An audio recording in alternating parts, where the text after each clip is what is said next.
Yes, can you still hear me? We can hear you and see you. Okay, I'm opening the meeting. Okay. All right. I can see you now. Oh, good. Okay, now we have, I guess as our guest this evening, Marylin Pierre, who's a candidate for judge of Montgomery County Circuit Court. Welcome, Ms. Pierre. Thank you so much, Ms. Brown. I really appreciate Progressive Legacy inviting me to this meeting, and thank you so much, Alan, as well, for making that suggestion. Okay, I guess we are expecting a little presentation from you before we open it up for questions. All? Okay, I'm ready. Just let me know when. Okay, good. Okay, well, you're the first one on our agenda, so you can do that now. Thank you very much, Ms. Brown. I appreciate that. Good evening, everyone. My name is Marylin Pierre, and I am a candidate for Montgomery County Circuit Court Judge. I really appreciate so many of you voting for me in the primary, and because I received so many votes in the primary, I am going to have my name on the general election ballot in November. Thank you very much. I was like, well, I could not have done it without you, so thank you so very, very much. And we all, well, those of us who are experienced with me, and those of you who know what the other candidates say about me, they talk about how they are experienced, qualified, and vetted, and how that helps in being a judge, and that is true. Being experienced, qualified, and vetted really help in being qualified with a judge, and I am experienced. I've been practicing law for over 28 years.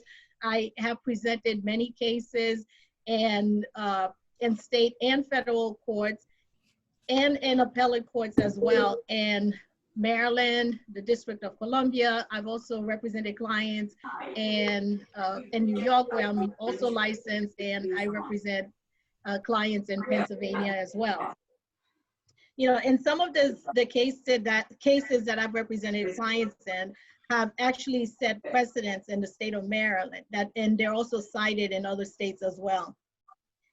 I'm also a graduate of Howard University School of Law, and yay, we got another bison over there. I love it. Yes. I just love my Howard background, and I'm so proud of being a bison, I cannot tell you.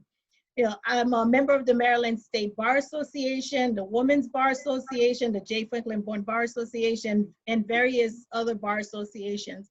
As a matter of fact, I was the president of the J. Franklin Bourne Bar Association, and the J. Franklin Bourne Bar Association was named after J. Franklin Bourne, who was the first African-American judge in Prince George's County. And the Bar Association has a very strong legacy in the sense that so many of its presidents have gone forward to do so many great things and for the community. For instance, we have a scholarship program that creates a pipeline for people who are coming along, and because of all the great works that the members of the J. Franklin Bourne Bar Association have done, we are considered the largest and most active specialty bar association. And in terms of being vetted, I know that's a huge thing that's being talked about a lot by the other parties, so I will address that. I was found to be qualified by the Maryland Administrative Office of the Courts, and that's how it is that my name gets to be on the ballot.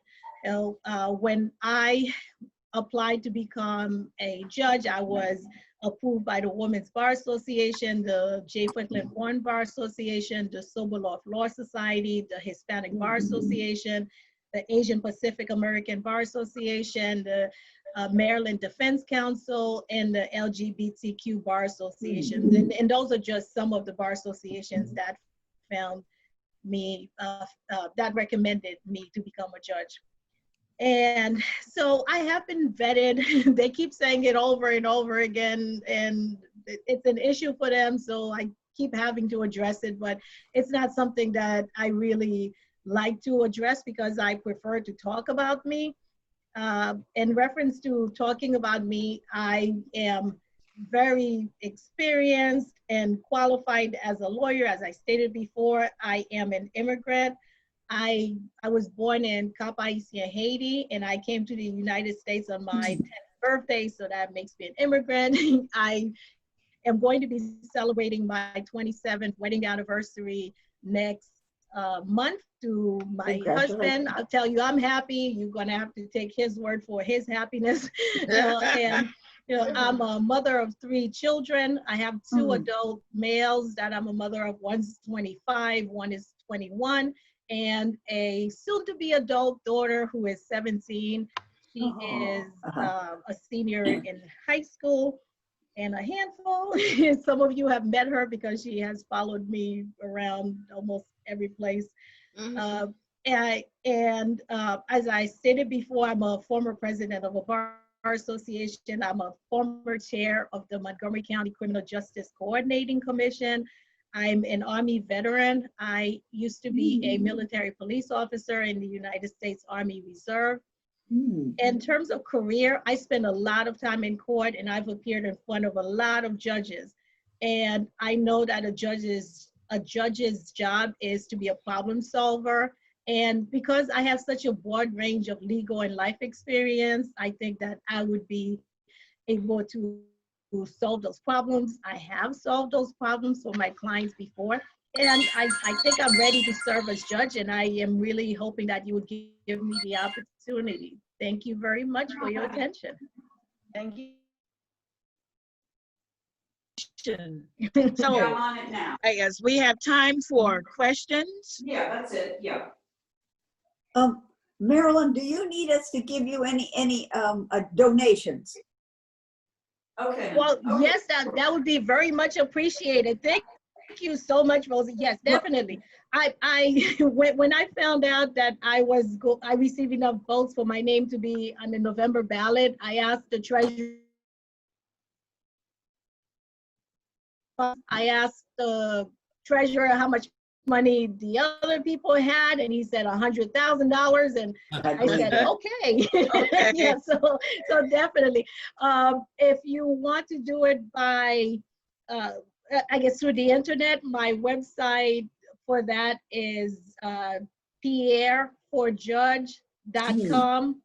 And if you want to go to the donate page, especially, it's pierreforjudge.com/donate.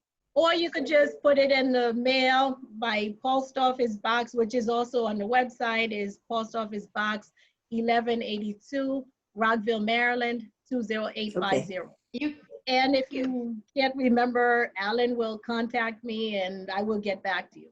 Yeah, so thank you very much. As you know, as much as I love this aspect of running, one of the most difficult things is to ask people for money, especially this time when a lot of people are out of work and they just, are doing the best that they can. And it's sad, but well, thank you. The reality of life. So thank you very much, Rosie. I really appreciate that. Thank you. Okay. Thank you. Gail, do I see your hand? Yes, I had a quick question. How you doing, Marylin?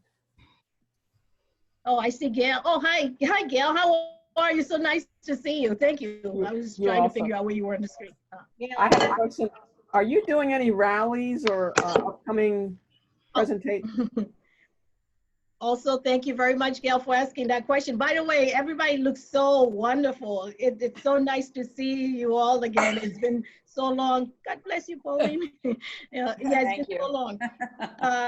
Yes, we are planning on having some events. One of the events that we want to have is a picture taken in front of the courthouse, with some supporters to put it on Facebook and some other things to generate to generate some excitement about the campaign.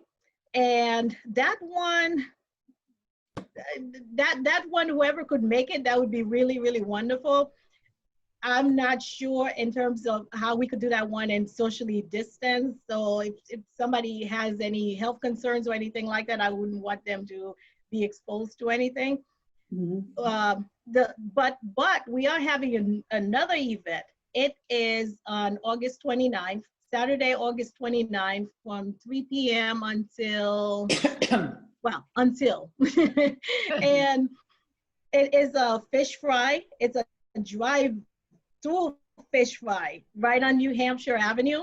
So what would happen is we would have a vendor, a licensed vendor who sells fish fries, who would come to the property. The property is about a 4.5 acre size property, so a very large property. He would sell the fish fry.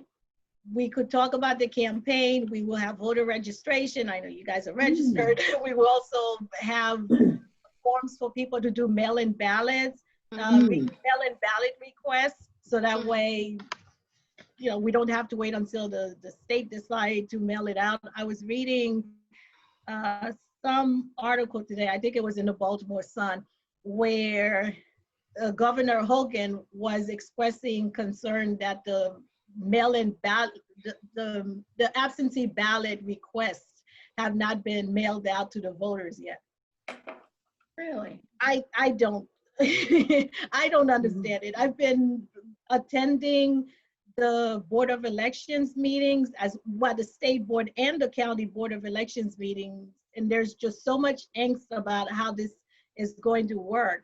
They said they don't have enough poll workers. They don't, they haven't contracted to the company yet that is going to print the ballots and then print the mail-in ballot request. Ridiculous. And then mail them out. So that they also have not contracted with a company that is going to do the mail-in ballots themselves. Ridiculous. Or the other ballots. It is going to be something. And I don't think it necessarily needed to be that way, because we already did it in June, and yes, it took longer to count than we would have expected, but that was just the first try. I'm thinking the second try in November would be so much easier, but instead the governor says he wants to go back to the way we were doing it before. So I'm encouraging everybody to request a mail-in ballot instead. That way you're not exposing yourselves to anything out there. A lot of us have requested mail-in ballots, but haven't gotten it yet. Yeah. Oh, yes. Okay. Yes, I know I am preaching to the choir because you guys do know the rule book and you do follow it. So thank you very much. But there are a lot of people who just don't know enough about that. And I'm so glad that everybody is safe. Safety is the paramount concern. My favorite uncle on my father's side died from COVID-19 at the very beginning of the pandemic. And it was really, really sad because his family and us haven't had a chance to really mourn him because we still can't get together. We're learning a whole lot more about this, and the more we learn about it, the more afraid of it I become, because they say it's not just a virus, it attacks your cardiovascular system. So even organs that you didn't have problems with before, you could end up having problems with it, even if you survive, because they talk about the survivors having problems as well. So try not to catch it. Okay. And Are there other questions? What about yard signs? Lisa? oh yes, I have yard signs. And if you want, my email address is marylandformaryland@gmail.com. And before I leave, oh, you know what? Before I leave here, I'm going to put in the chat my contact information. So that way, if you would like a yard sign, please let me know and I will drop off a yard sign for you. And we are trying to put yard signs up starting a couple of weeks from now. And the reason for that is because we've been told that, well, on private property, you could have it anytime you want to, but we've been told by the experts that if you have it on your yard too long, the people just start glazing over it. That's right. And we really want them to be noticed. So we want to put them at a time when they could be noticed enough, so that way people could know who it is that we would like them to vote for. but I did really well in the primary on the Democratic side because I was able to get more votes than 2 of the people on the slate, which was really amazing. So like I said, thank you very much. But because of that, they are really going after me. And I know there was this email that went around Leisure World saying that, oh gosh. It came from I said Betsy something on Stark. Twitter. Yeah, exactly. Saying that I said something on Twitter in reference to somebody not having a trial. Well, you've heard about my budget. So therefore I cannot have any paid consultants and all those kinds of things. So somebody was handling my Twitter account for me. And he had the guidelines. He was doing really well with the guidelines. And I don't know if he experienced some trauma around the George Floyd incident, but that's why he said that. I take responsibility for, handing him over the account, but that's not me. My clients know I am not afraid to fight in court. And, even if the chances are you're not going to win, I say to them, who knows, if you agree to something, then it's 100%, that you're not going to win. But if you don't, maybe there's a 95% chance that you might win, but there's still that 5%. So I'm not afraid of litigation, and I'm not afraid of the other side getting their day in court either. So that was not me. I would not say something like that. So please excuse me for that. Okay. So it'd be really helpful if somebody Leisure World would send around another email saying something nice about Maryland, just to counteract that at some point. You can tell her about the great meeting we had today. Yeah. So, Mr. Carter, you had a question? Well, hold on. Oops. Mr. Carter, Greg, can't hear you. you need to unmute yourself. You're muted. Oh yeah, it's muted.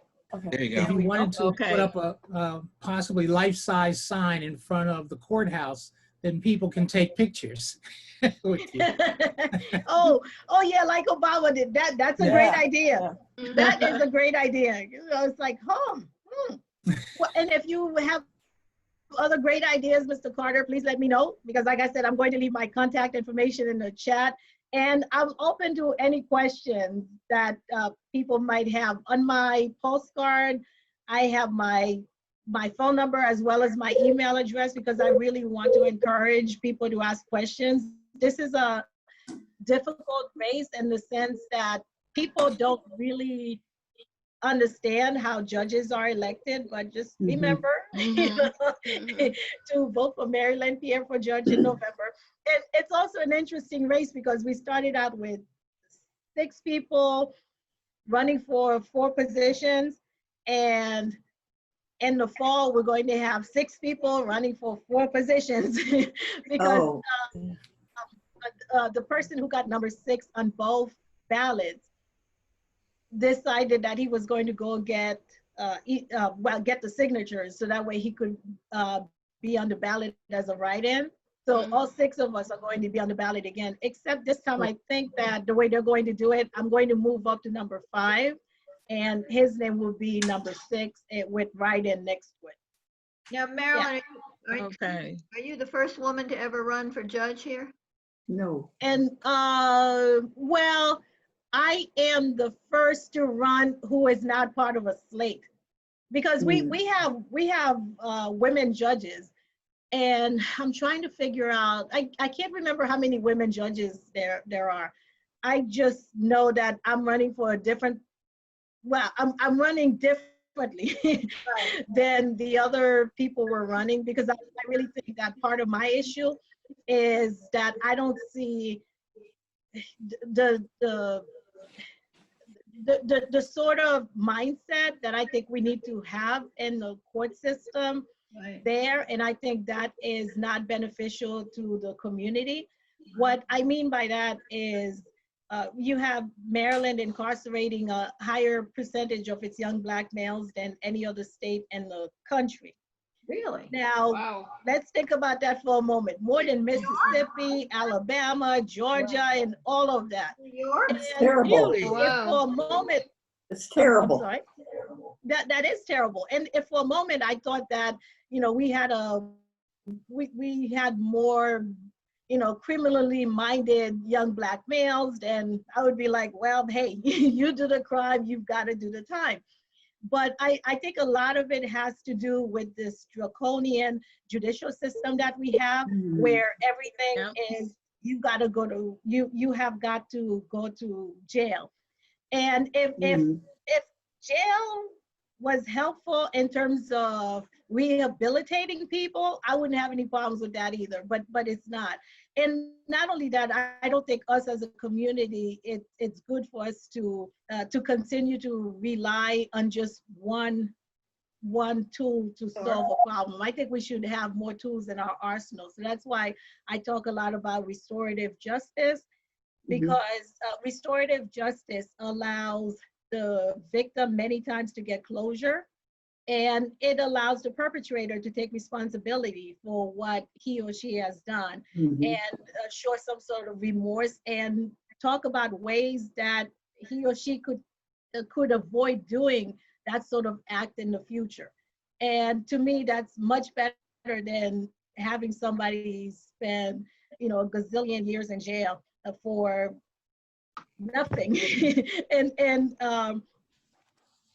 and also one of the stories that I tell really has to do with this young lady who was 18 years old when she and her friend, who were both students at the University of Maryland, went to the Eastern Shore, and they decided that they were going to steal something. I don't know, maybe it was, well, you've got 18-year-olds together and you know what happens.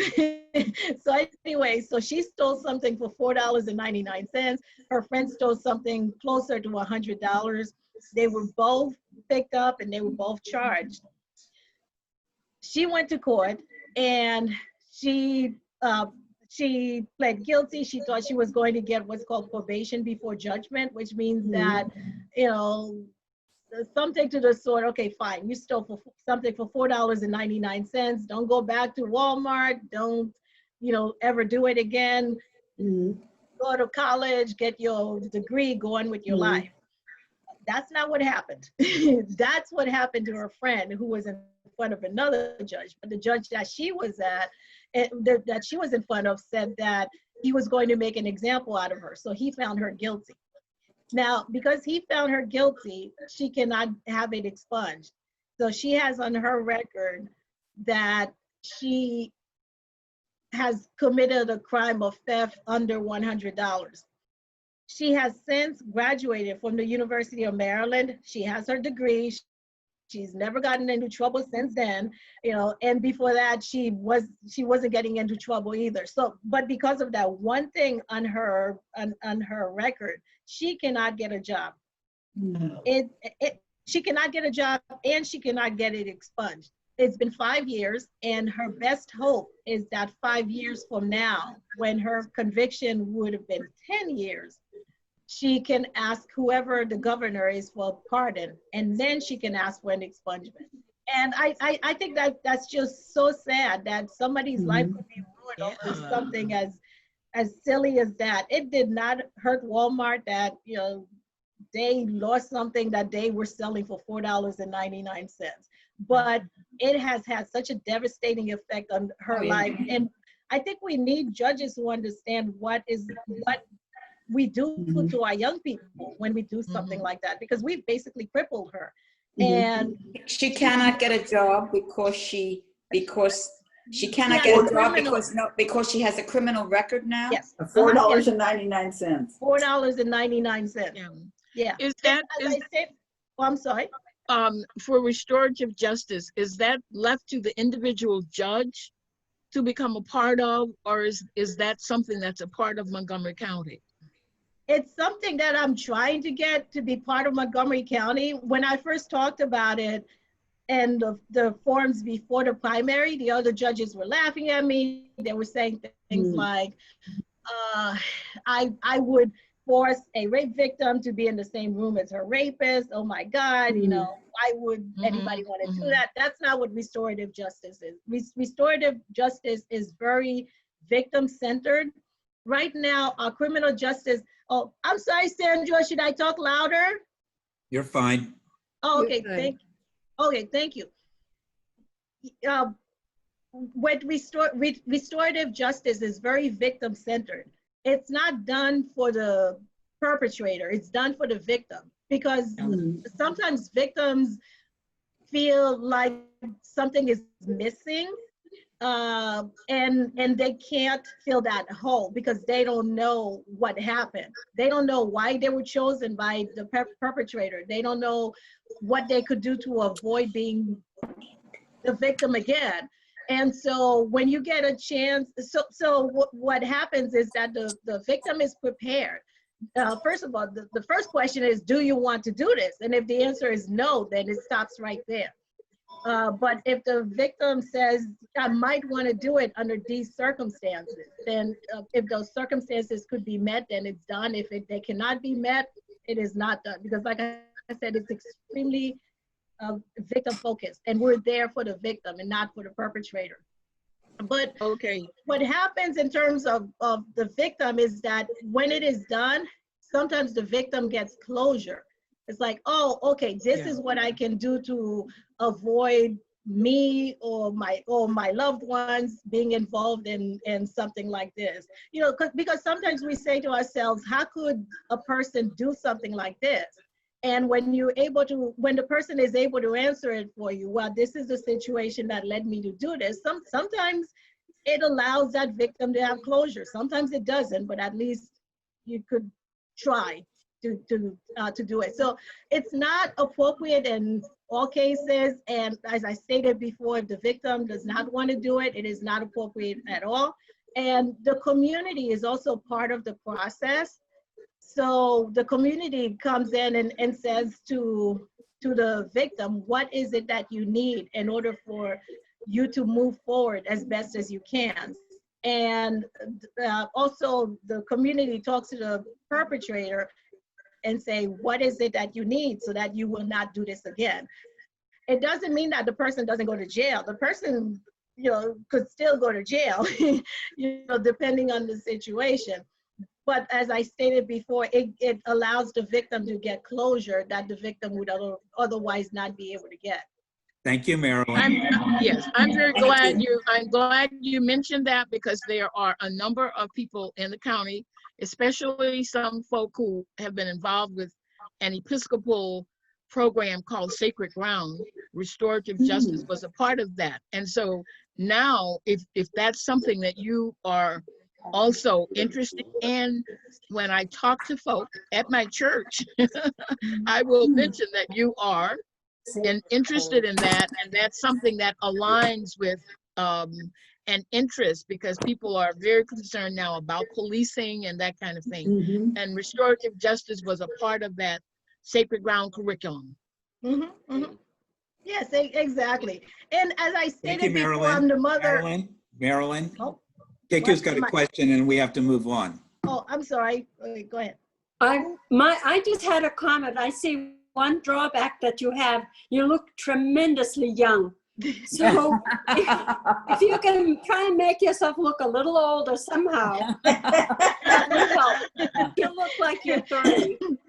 So the fact that I said I was going to celebrate my 27 years of marriage, and I've got a 25-year-old, a 21-year-old, and 17-year-old, that didn't help. I'm going to be 55 next month, and you know, and one of the, I think, oh my gosh, how old is she? I know one of them is much younger than me. She's like in her early 40s. So, and I said that I chose the one profession where looking young is not an asset, and oh well.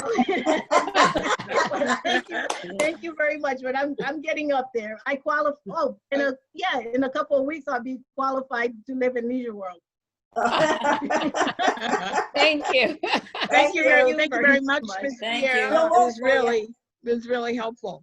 Okay, it's a pleasure. Thank you very much. I'm going to hang on just so I could add the information in the chat. Okay. I will, go ahead and go about my business. Okay. Thank you very much for your attention. I really appreciate it. And as I stated, if anybody has any questions about anything, please just feel free to contact me and ask me whatever question that you have. Okay. Please email the information to.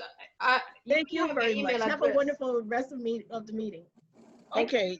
The next item on the agenda is COVID-19 update. I'm not sure who's giving that. Gail.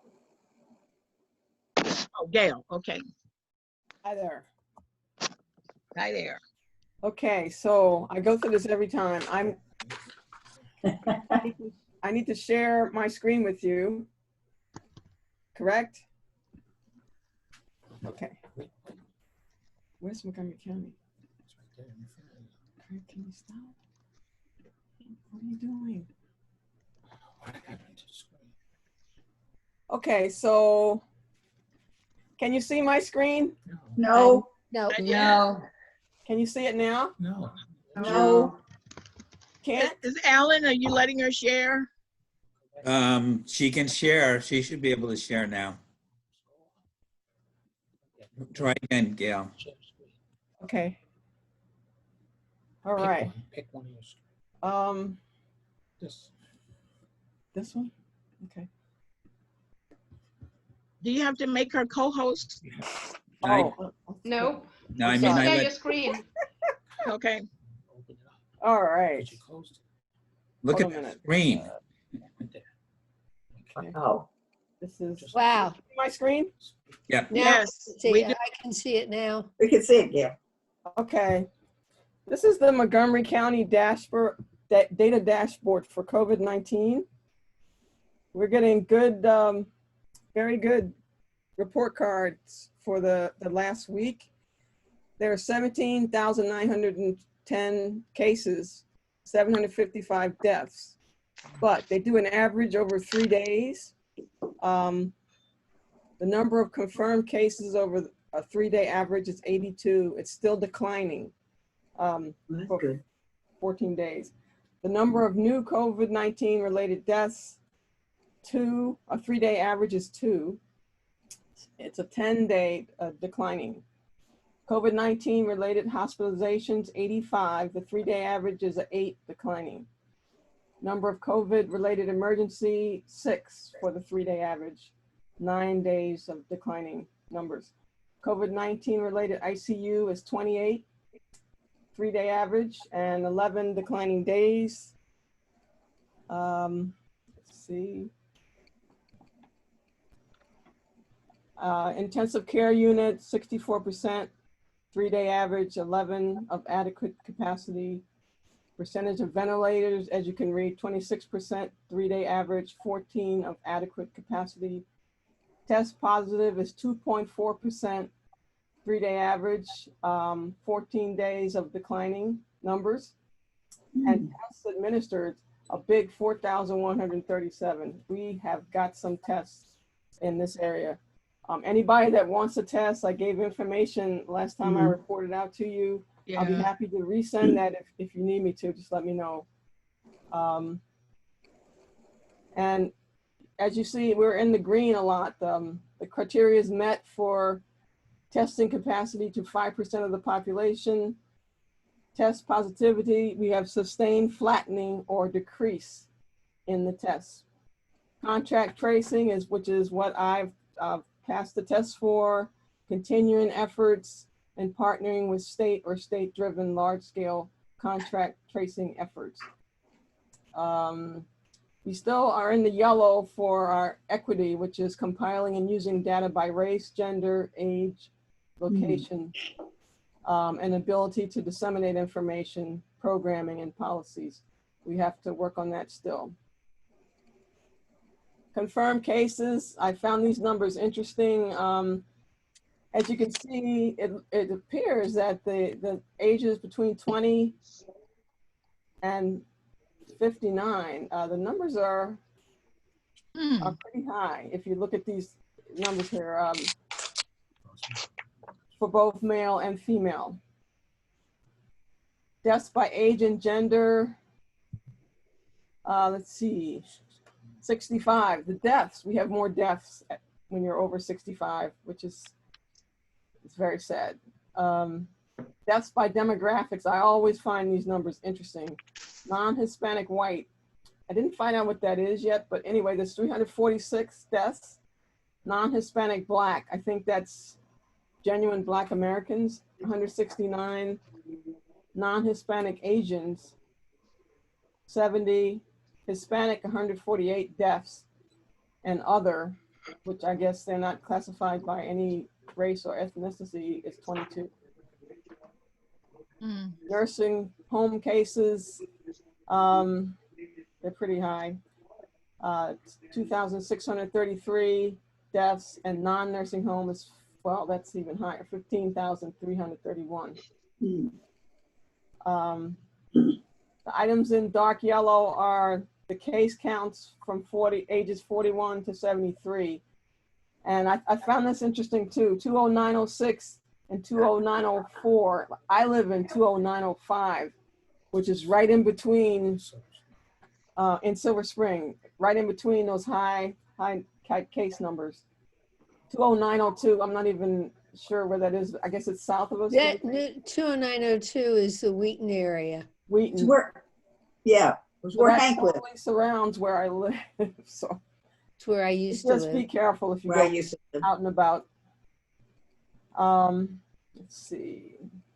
Montgomery County employees, case information, number of employees who have been out of work due to COVID, 922. Number of employees who are currently quarantined, 106. But look at that number, 823 people have healed and are better and back to work. Okay, good. That's a good one. Pretty impressive numbers. Okay, let's see if I can do this. These are the numbers for Maryland. This is the Maryland COVID dashboard. As you can see, Montgomery County, there's 17,910 cases. Prince George's is higher than us, 23,000. Baltimore is a little bit lower, but other counties are catching up. So, well, not really. Where my son lives in Harvard, it was 400, now it's 1,800. It's just, Howard County is 3690. St. Mary's 931, Carolyn, Queens Anne is 399. Anyway, I found that interesting. Those are more, the low ones are the more rural counties, right? Yes. Yes. Eastern Shore.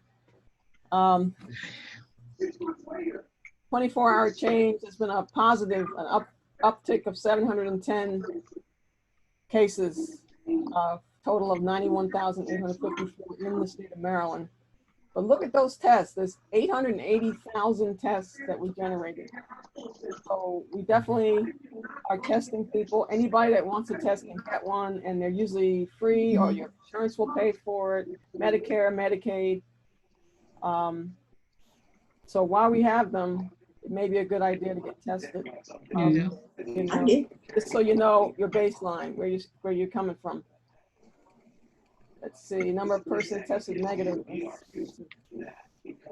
Total testing volume, 1,310,419. That's low pace. Let's see, what are you looking at? Okay. I got my my sidearm here. Here's some other numbers by county. Cases and deaths right next to each other. Baltimore County is up 22, and Montgomery County is up 39. That's a pretty big number. Okay. Yes. So anyway, any questions before I show you an article that I found interesting about the numbers? No, I think Betsy asked that you mail this to Alan. I mail this. So, thank you. Wait a minute. Did I mail what? Oh, Betsy asked that you mail, it was a little note. No, no, no, I'm asking Marilyn, not COVID. Oh, okay, okay. But anyway, okay. yeah. Okay. Oh, I can send you the sites, Marilyn. I'll definitely send them to you. I don't know if I can figure out how to bring up this article, but I'll send you the article. Also, talks about. Yeah. I mean, I don't know how long the meeting is, but maybe it might be better to send it. It's going to be a 2-minute thing. Oh, okay. It's vitally important to wear a mask when you're inside, when you go out in public. There's evidence from all over the world, and I don't know why people are fighting that. They have numbers showing that when you wear a mask, it decreases the number of COVID cases. So we believe the science. Distance yourself and wear your mask. Did any of you hear Senator Van Hollen's town hall last night? Yes. Yes. Yes. COVID? Yeah. What did he say? Well, he interviewed a doctor, and they talked about things like wearing a mask, and she also talked quite a bit about they're pretty far away from any vaccine. So Yes. We do. We know that. I've also read. Go ahead. I've also read some articles about that they're even suggesting that people might consider wearing masks indoors. I know that sounds extreme, but. We're indoors. If you're home by yourself, you don't need a mask. Not when you're alone, no. Gail, this was very interesting information. Yes, it was. Bravo, I Gail. really Certainly appreciate was. this. I haven't seen a lot of this, so it sounds like there's a chorus of people to say thank you. Yeah, absolutely. Thank you. thank you, Gail. Thank you. You're welcome. All right, and so I guess we'll move along to the DNC convention. Is that you, Alan? Yeah, I can talk about that. So I just wanted to, can you guys see my screen? Somebody needs to. Yeah, we see it.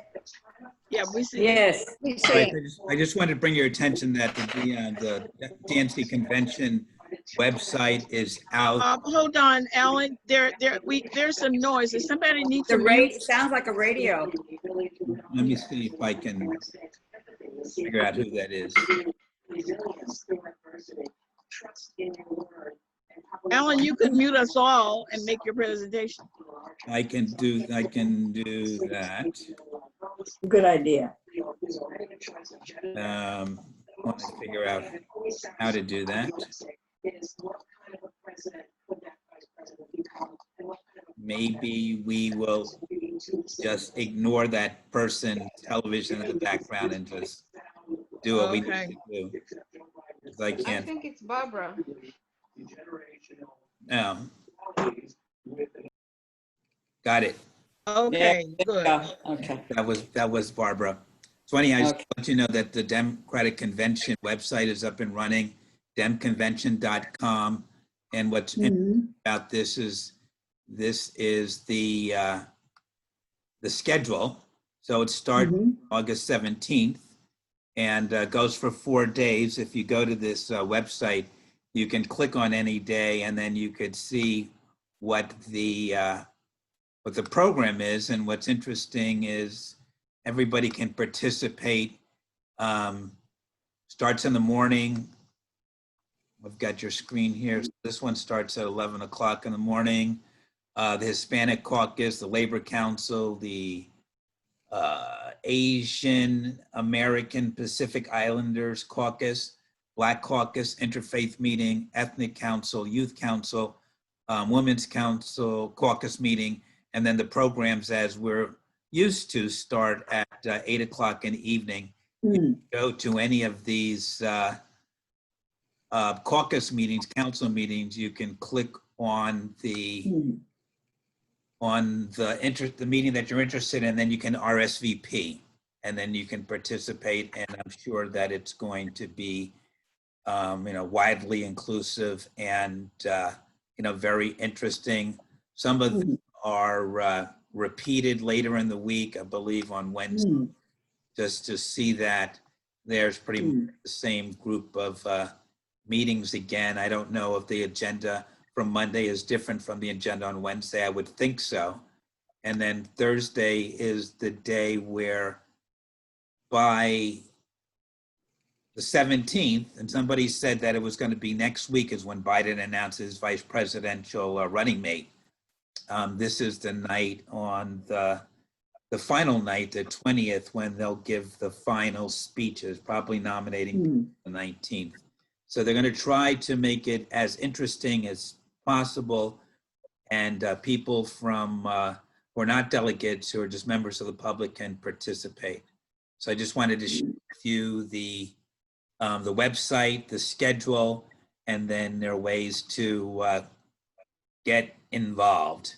You can check out their digital toolkit, and you can download some of these things for social media, Zoom backgrounds, lots of things that you can do. So that's demconvention.com. When I send around Marylin's information, I will include that link as well. I don't think Marylin is on the call anymore. So if anybody can send her $25, please do. Will do. She's got, the judges have got over $150,000 for this campaign. They'll be able to do several mailings. They haven't been nice to her. The only thing that we're going to be able to do with Marylin is to sort of tell our friends. Yeah, absolutely. Yeah. Ask our friends to tell their friends, and then a bullet vote for her, just voting for her. That got her in third place in the primary election. She's got $1,000. They've got $150,000, and the people in the organized bar are probably pouring money into the sitting. But I'm confident in this, post George Floyd era, that people are going to be really interested in searching out female candidates and candidates of color to boost their election prospects. So this group has a lot of reach, and we started something. She put me on her campaign committee, and I guess I'm in charge of her social media committee. We started something called Marylin Mondays, and we're asking people to sort of share JPEGs of her, pictures of her campaign literature that say Marylin Pierre for judge, or pictures of her family, just to post it on social media and asking people to share, with the idea that we could flood the zone for free just by people just sort of joining in and doing that. So that's Marylin Mondays. Send her some money. I'll send you the link in the follow-up email for this. We're also recording this, by the way, so you'll have access to this via YouTube when we finished. So that was that. Thank you, Annie. Okay, that was good. And by the way, that YouTube thing was so helpful because I was able to use that and reach a lot of my friends regarding Dr. Webb. So I can do the same thing with Marylin Pierre. Okay, I guess the next is plans, Progressive Legacy 2020 election plans. So that was something that Sandra wanted to talk about. It's something that Rosie wanted to talk about with the visibility and the postcards. We've already done about 400 postcards for somebody in Pennsylvania named Michelle Worley, who lives in Lancaster County. Those have already been written and mailed. And now we're working on a guy named Jonathan Casa, also running for the Pennsylvania legislature. He lost in 2016 by 74 votes. So we will be getting out the postcards for him. In addition, we are also sending other postcards to Pennsylvania. They're asking people to, giving them the information where they can go and get ballots by mail. And anyway, it's something, I think we were inspired by Obama last week at the Lewis funeral. He was wonderful, fantastic. And I think a lot of us wanted to get in and do something. And so these are, the suggestion is the thing that some of you know him, Dave Fallick has been in, he lives in near the White Flint Metro. He's been standing out on the Rockville Pike and with a sign that says, if you want to volunteer, go to joebiden.com. And he's had very, very good response. And I thought this is something we could do at major intersections like Georgia Avenue and Connecticut Avenue, or Colesville Road and Georgia Avenue, if anybody wanted to. Dave does wear a mask when he does it. Okay. But it's doing something. Yeah. Well, I have been making calls to North Carolina and Virginia through the Maryland Democratic yes Committee. Yeah, and so every Saturday from 1 to 4, I'm signed up to do that. And Do the Most Good has some evenings when they're doing calling into Pennsylvania. And I hope they're going to do with these wonderful women that are running in for the North Carolina legislature. Are you been calling for them, Annie? No, only the Maryland Democratic Party, I think. No, Committee. no, I meant the in North Carolina where you're calling for the people running for House of Delegates. It was for the national ticket, for the Democratic ticket, and the governor. Okay. But my question is anybody doing this under the auspices of Progressive Legacy, or just? When I sign up for getting the postcards, I do it as a member of Progressive Legacy. They know that. That's why they give me packets. Oh, okay. So I've done a bunch of those as well. Yes, I know. Thank you. You got some more. Although I must say, one of my issues right now is getting the post office to send me the stamps that I ordered almost 2 weeks ago. Pauline, tell what you told me this morning. Okay, well, I had a bad experience in the small post office on Rollins. I will not go back there because they let 7 to 10 people in at one time in that small quarters, which is awful. So, and they didn't even have postcard stamps. But I went to Potomac, if you're willing to go that far, or you want me to do it for you. Potomac has them, and I was just there today, and I got stamps for my postcards, and I told them about the one in Rollins, and they're going to report that for me. Excellent. I said I ordered them by mail, and it's I didn't even bother my charge card. Oh, that's a shame that it's taking that long. Well, it's like $70 worth of stamps. Yeah, but you really, you can anyhow. I haven't gotten today's mail, so maybe it came in today's mail. It's a real problem. A lot of people down here have been complaining about they've not been able to get stamps at the Silver Spring post office on Thayer Avenue in downtown Silver Spring. Really? So maybe this is part of that new post. Is this the beginning? Right. Of attacking the post office? Attacking the post office. Slowing things down? The disintegration of the post office. Right. Yeah. Another institution bites the dust. Nancy Pelosi will never let that happen. I hope not. Rosie, I had no problem. Yeah, I had no problem getting the postcard stamps at Olney. I still have some left, so I can take some more postcards too, because I bought 100 of them. Oh. And there was no problem. And the Olney post office is really good about distancing and masks and stuff. Yeah. Okay.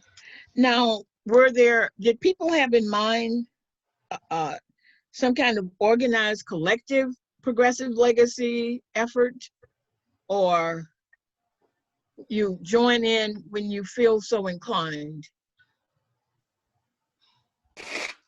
So I can suggest that there's several bits of information that we could send out to our friends, post on social media, and just claim it as declare it as a progressive activity.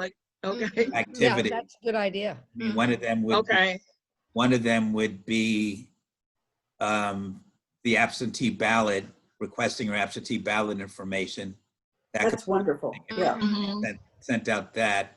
Another thing would be to send out an email encouraging people to either volunteer for the state party, the county party, or the Biden campaign. We can do that as an email individually and say it's part of this. And then the other thing we can do is ask people to support Marylin Pierre in the Yes, role. Yeah. I think that's good. Those are three separate emails, and if 20 of us send it out, we can just claim it as our activity and post it on our Facebook page and show that we're doing something. Okay. You got to do something. I guess next was Dave Fallick, but Rosa, you mentioned that. Did you want to discuss that more? Well, is It's anyone on the interested? agenda. I just thought it was a wonderful idea that would be easy to do. And it does. Apparently he got very, very, very, very good response from people, some who stopped to talk to him. He's at a corner, and it's just sort of, to me, it's sort of meeting another need where people can get involved. That's what I thought. Now, Dave Fallick, some of us know because we have canvassed with him, and he has been a Biden supporter forever, and he's from Pennsylvania, and he's really passionate about Biden. So he loves the canvas, but he can't do it, so he's very frustrated. So he came up with this idea. He teaches at Montgomery College. Okay, so if somebody wants to do this, this is something that you can spontaneously make your sign and get out there on your own. And yes, absolutely, yes. All right. Okay, so Rosie, let us know when you're willing to do it. I know weekends would work for me. Okay, terrific. Weekends would be better. It would be two. If you could do one on each corner, so you get the traffic going one way and the other way, and the signs shouldn't be that hard to make. Okay. Well, one of the issues is the weather. That's true. That's true. We'd have to play it by when the weather is.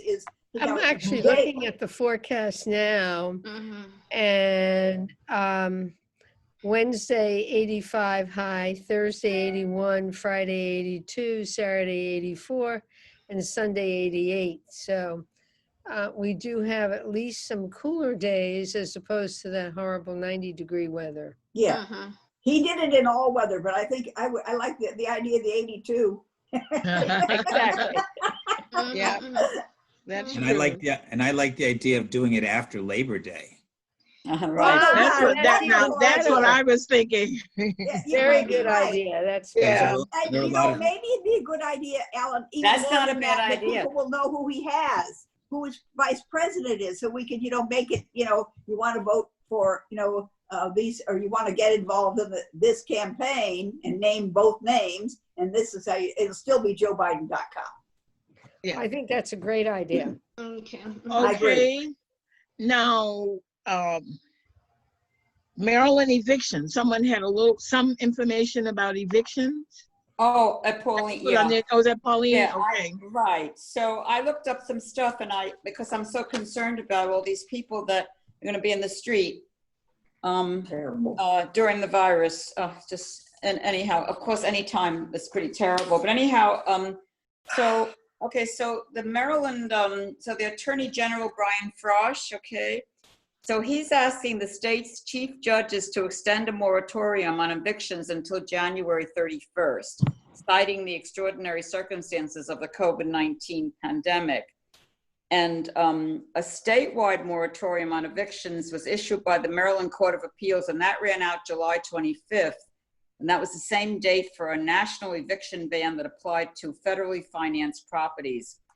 So Frosh is also calling on the courts to extend a stay on debt collection cases. And extension of the moratoria is critical because the ongoing public health emergency has rendered Marylanders' inability to pay rent and consumer debt largely unchanged since the onset. He said in a statement that, now what did he say here? Many Marylanders were struggling to pay housing and other expenses because the COVID-19 crisis and the pandemic has exacerbated these difficulties exponentially. So what I read here is that in Maryland, Frosch and members of the Attorney General's COVID-19 Access to Justice Task Force sent a letter Friday to Chief Judge Mary Ellen Barbera and Chief Judge John P. Moriarty, if I'm saying it right, asking them to extend the measures around evictions and debt hearings until the Governor Assembly has the opportunity to enact and the governor to sign emergency legislation to assist Marylanders with the housing and debt crisis. And Hogan has created a $30 million rental assistance fund, but advocates have said the money doesn't match the scale of the problem. They have urged the governor to allocate more than $150 million to eviction protections. And there's an institute, I don't know anything about it, it's called the Aspen Institute, and they had found that. Oh, yeah. Okay. And they had found that more than 356,000 Maryland residents are at risk of being evicted by the end of September. So I'm wondering, would it make sense for us to send to these same judges anything coming from our group? I mean, do you think? One thing we could call, each one of us could call our senator and delegates and say we absolutely support Brian Frosch on this. Okay. That might help. Because it's not the judge's decision. It's going to be the governor's decision, you know, Right. Really? wide. And looks like Trump is making some noises that he doesn't want to see eviction. So they're going to move something at the congressional level as part of the bill, which will stop foreclosures, not foreclosures, but evictions. Evictions. Hopefully foreclosures. Yeah. I hope so. I just can't imagine the amount of people that are going to be, you know, in the streets, in the, you know, in the heat, and children, and then the virus. Well, it's not even the heat; it's the pandemic. You know, people can't go to shelters in this kind of environment, so they're going to do something. Is this worth a letter to the governor supporting? That's a nice idea. Yeah, we can do that. Who's going to? That's a good idea. I'm not really good at that kind of stuff. Is there anybody that would like to draft some kind of letter? Boy, Dio would be good at that. Yeah, Dio likes to do that. Yeah. Where is Dio? Is she on? No. I haven't seen her. No. She okay? Come on, Craig. We can do it too, actually. All right, I'll start a letter. Oh, wonderful. Thank you. Thank you. Start it, Craig, then we can add to it. Yeah. Bravo. Thank you. Doesn't have to be long. No. We're basically. So that's going to go to Hogan, or where would that go? We're going to send it to Hogan, and we're going to basically support Brian Frosch's proposal. Bravo. Yes. So it's already written. Yeah. Okay. Either short, a couple lines. Okay. I guess there was another, I'm not sure this was another item, but I kind of wrote it down. It was picking something. I don't remember. What is it? I don't know. Said pick pro. Maybe that wasn't for this. Does anyone else have an item for discussion? I would like to say that the other candidate that we should think about supporting is in South Carolina, Jimmy Harrison. He's running again to oust, what's his name, in the Senate from South Carolina, Lindsey Graham. Lindsey Graham. Lindsey Graham. So yeah, so young black guy, I think we should support him. Right, I mean, we could also put on that list the guy who's the African-American minister, the Baptist minister Warnock, who was running for absolutely. Yeah. In Atlanta. He's running for senator. Right. And, you know, he's very impressive and, of course, brilliant at John Lewis Memorial Service. Yeah. Oh, absolutely. And our friend Dr. Oh, yes, absolutely. Yes, and guys, my cousin. So I've talked to him since then.